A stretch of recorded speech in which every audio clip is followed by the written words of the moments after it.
Hey guys, this is Diana. I just wanted to show you guys a little bit about dried chilies that are really popular, or not popular, but I mean they're really used in Mexican authentic traditional cooking.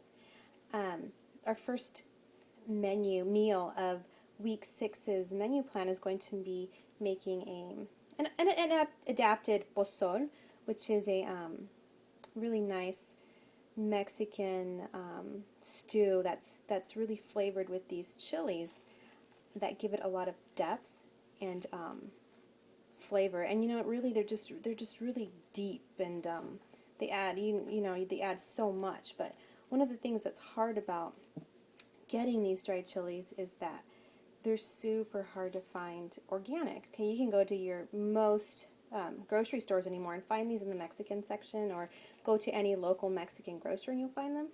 But finding them, that have been chemical free is something a little bit different.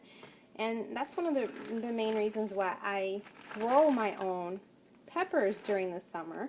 I specifically grow, anchos, guajillos, and different chilies like that I'm able to dry myself, and then I'll have them, that I grew, and I know they have no chemicals in them. But anyways, for now, you can definitely use these. It's not gonna be that big a deal. It's up to the individual. I've used them, and it wasn't until last year that I actually was able to successfully grow a lot of them to use myself. But anyways, this is right here is an ancho. So for our recipe, we're going to be using 2 ancho chiles, and these are they're the poblano pepper. Okay, so they're just a poblano that's been dehydrated. And so what we need to do is just cut it and take the seeds out. So we're going to be using 2 of those, and then I bought this so that you guys can see what you're going to be looking for. So this is a typical chili. This one right here is our guajillo. I didn't grow these, and so I'm going to be using one of these. It's not organic, but I know I feed my family super well, that I'm not going to stress about one little ingredient like this. But the guajillo and the ancho together, they just create just such a wonderful deep flavor that I know you're going to love. So anyways, this is kind of what you're going to be looking for. A bag about this size. This is 3 ounces. It's probably about the size that you're going to find. I haven't seen them really much smaller than that. But anyways, we're going to be using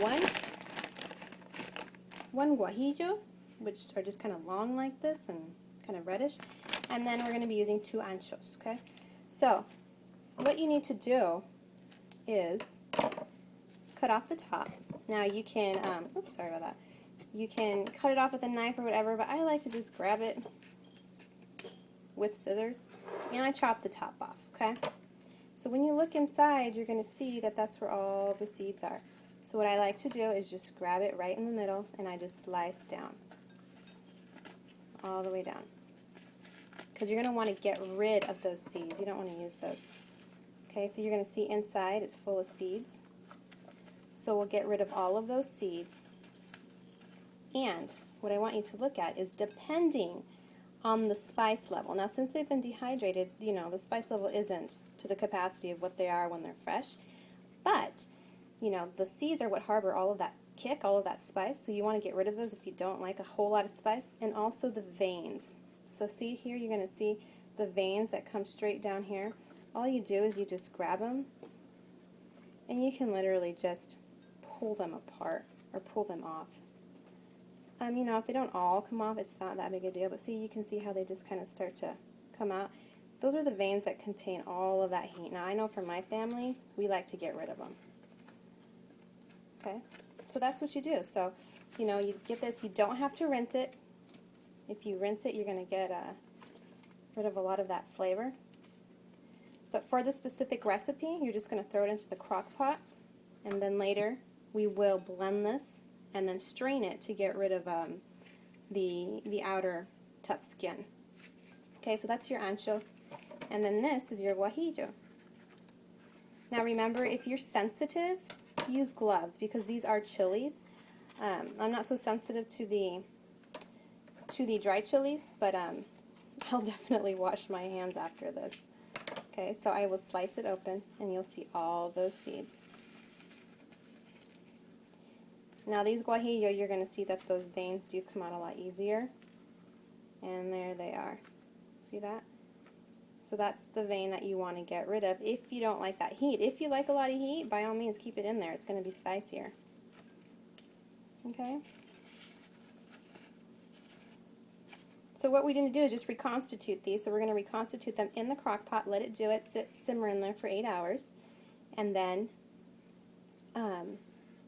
we will end up, they'll be nice and soft, and we end up blending those with some of our broth and then straining it and adding it back in. Okay, but that's kind of the basics of using these chilies, and use them. They're wonderful in dishes.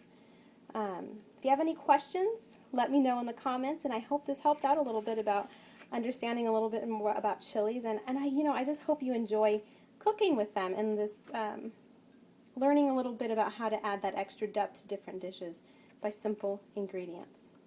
Thanks.